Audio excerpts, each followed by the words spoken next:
Hi, this is Remembering the Past, the show where we talk about people who died recently have had a profound effect on our history, our society, or our culture. And to introduce our first subject tonight, we're going to start with this. Here's the story of a lovely lady who was bringing up three very lovely girls. All of them had hair of gold, like their mother, the youngest one in curls. That's the way we all became the Brady Bunch, the Brady Bunch, the Brady Bunch. That's the way we became the Brady Bunch. Well, that lovely lady was Florence Henderson, and she died recently at the age of 82. Florence Henderson played Carol Brady, and she was basically America's mother during the 1970s. She was the natural progression of Lucy Ricardo and June Cleaver in the 50s and Laura Petrie in the 60s. Although Carol Brady was her iconic role, Florence Henderson actually did a lot of other things as well. Here's Matt Lauer to talk about her. It's so sad. All my years in this business, I don't think I've ever met anyone so talented and so popular who had so much humility and so little ego. I can say that without hesitation. She was the most down-to-earth, humble, grounded person I've met. You look back at some of the work in entertainment, she's right. She was always in demand, always working, because she was so good. She was so good at what she did. I mean, from America's Mom, and by the way, could there have been a better role for Florence Henderson than Mrs. Brady? Because she nurtured everybody. She was so caring. Every time you saw her and she walked into the studio, first thing was the hug, then the kiss, and then it wasn't some kind of mandatory greeting where she'd say, "How are you and how's your family?" She meant it. You had to stop and tell her how you were doing and how your family was doing, and if you didn't have stories and pictures, she wasn't going to let you go. She was as quick with a one-liner as she was with one of those hugs. I'm sad for her family, for her children, for her grandchildren, and I'm especially sad for the people who didn't get to experience the brilliance and the magic of Florence Henderson for all those years on TV. Well, for all of you who didn't experience the Brady Bunch, here's a snippet of her in her role as Carol Brady as Jackie Coogan, a.k.a. Uncle Fester, threatens to take her to court. I'll see you in court! My pleasure. Oh, the nerve, that chiseler.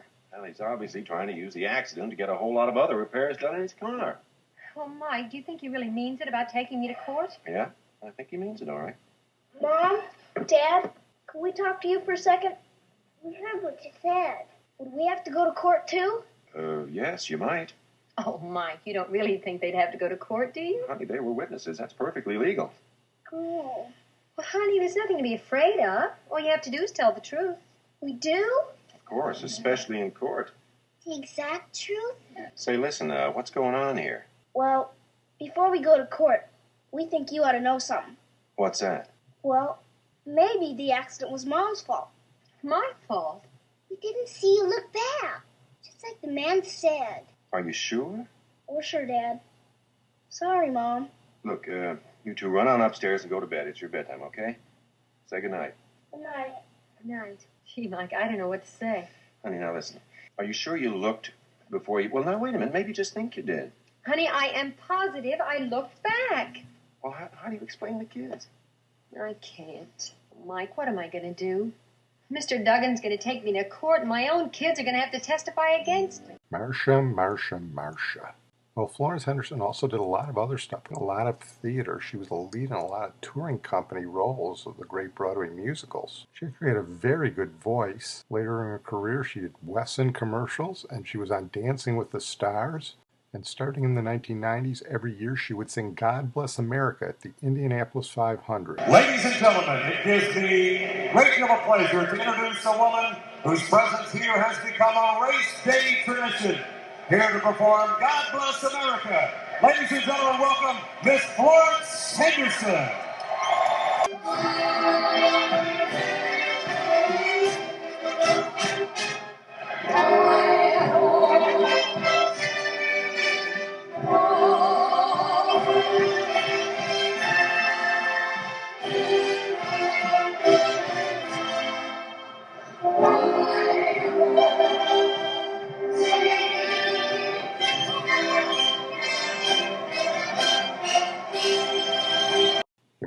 hear her there with that Purdue band drowning her out. Here's my favorite Florence Henderson moment. It comes on Hollywood Squares and you get to see a little bit of that sense of humor that Matt Lauer was referring to. Oh, Florence Henderson. According to Sports Illustrated, will humming help your tennis game? This struck me funny. Will humming help my tennis game? Sure, why not? It takes your mind off your balls or something. That's Carol Brady, America's Mom. We're going to move on now to a brief mention of a couple of actors. First is Ron Glass, who died recently at the age of 71. Great African-American actor. He did a lot of roles on television, but he's best known for playing Detective Harris in the police ensemble sitcom Barney Miller. Here's a nice segment. Somehow we're going to have to figure some way of restoring our lines of communication here. Okay, well, all I want to ask is, how come after 4 years of working together, something happens on the outside and it gets turned against us? Look, man, you don't understand, so why bother?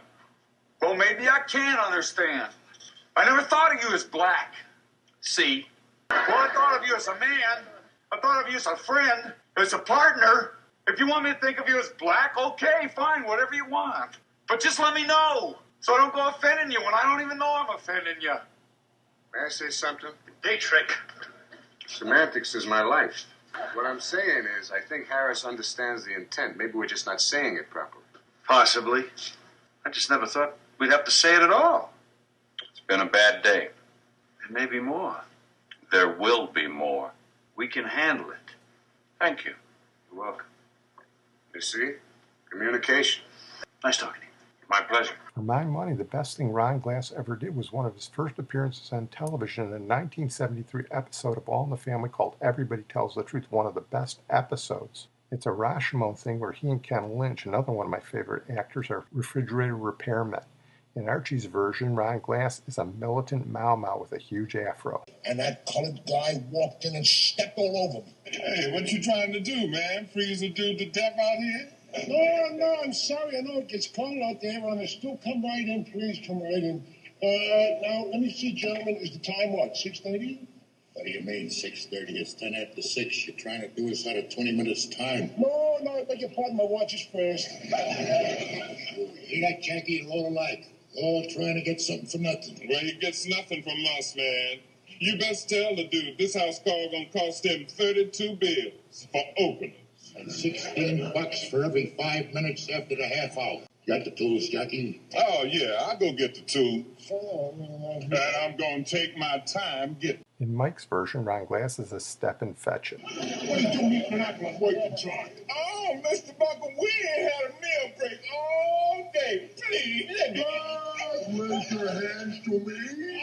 Oh, I mean nothing. I'm just trying to get along. And in Edith's version, he's just a regular guy. You want a piece of my apple, Mr. Buckle? Oh, I hate apple pieces. And don't be waving that shit around there, will you? That's dangerous. What? This little thing? We got to eat on the run in this job, Mr. Bunker. We've been so busy today, we haven't even had time to go to the job. Oh, well, stay busy because you can't use our Johnny. Will you give me a hand here? Yeah, sure. Excuse me, sir. Hey, watch where you go. And look what you done there. You got apple all over the front of my shades. Oh, I'm very sorry, sir. I was just trying to get by. Well, sorry don't help me, boy. Now I got to change the shades. Hey, I don't like that. You don't like what?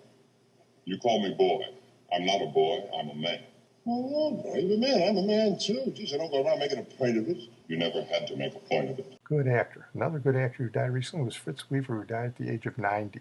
He also played a lot of roles in movies and on stage, but I think his two best roles were in 2 episodes of Twilight Zone. Here he is as the totalitarian judge condemning Burgess Meredith in The Obsolete Man. There is a God.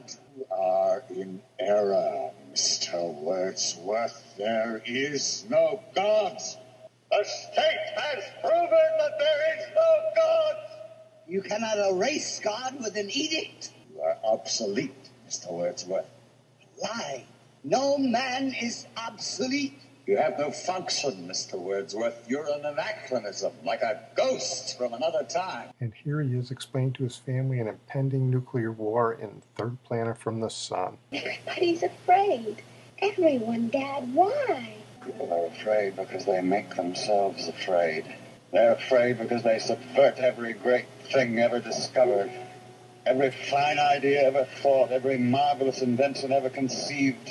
They subvert it to really make it crooked and devious. And too late, far too late, they ask themselves the question, why? And then it's too late. Everything is too late. Well, we're going to move on out to Al Caiola, who died recently at the age of 96. Al Caiola was a great guitarist. He was a studio cat. He primarily did session work under Don Costa, so he worked for Frank Sinatra, but he worked for basically everybody. He worked for Simon and Garfunkel, Tony Bennett, Mitch Miller. He even worked for Buddy Holly, who we'll come back to a little later in the program. The thing about Al Caiola is he had two memorable hits on his own in the 1960s. One of them was this, which we played a couple of weeks ago when we did the Robert Vaughn podcast, but hey, anytime I get a chance to play the Magnificent Seven theme, I'm going to play it. Here's Al Caiola's version.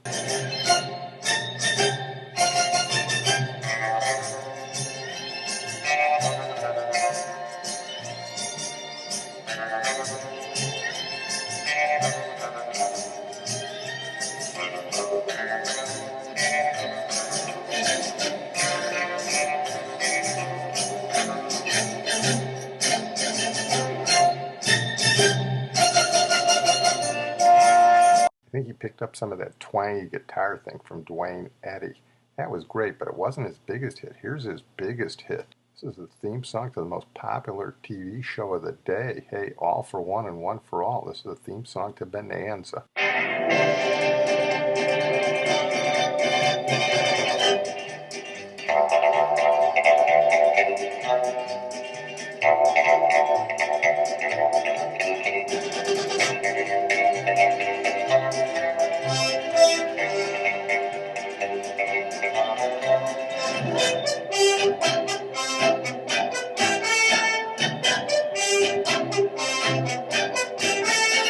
Before we leave Al Caiola, I want to point out one thing.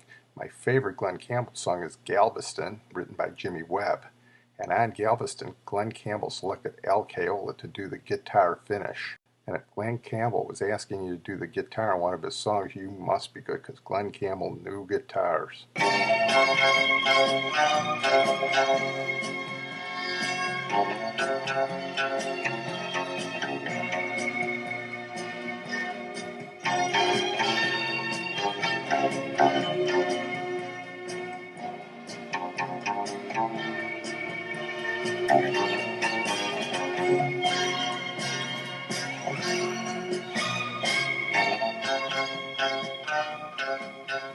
Well, I'm going to close on that note. I want to thank my producer and IT genius, Sid Tepps, and we're going to close tonight with Loren Courtney, who died recently at the age of 97. Loren Courtney was born in Thornton, Iowa, 2 months before the infamous Chicago Black Sox World Series scandal, and died 2 weeks after the Chicago Cubs won the World Series and ended the longest championship drought in professional sports. These Major League Baseball landmarks serve as bookends to a life devoid of scandal and one remarkably long. Loren was a devoted husband and father, a devout man of God, a dutiful servant to his country, a successful business owner, and a man of deep integrity, love, and service. He served on several community boards and had been active in the VFW, Knights of Columbus, and Lions Club. Standing at 5'7", he was a quiet giant of the greatest generation. He leaves a legacy of fair play and keeping a sharp eye on the ball. He and his wife of 68 years, Annabelle, enjoyed many years together, walking the trails of Call State Park and the Tucson Mountains, and dancing to the tunes of the big band orchestras at the Surf Ballroom. Well, as long as we're talking about the Surf Ballroom, let's close with a guy who did his last gig there as part of the Winter Dance Party in February of 1959, Buddy Holly. As a final tribute to Loren and his wife, Annabelle, we're going to do a song that Buddy sang with Bob Montgomery. It's Before the Crickets, and it's a song that actually started his career, and he kept it on the Winter Dance Party playlist. That's Dick Clark introducing him, although he's not with the Crickets on this record. Here for Loren and Annabelle is Flower of My Heart. Buddy Holly and the Crickets.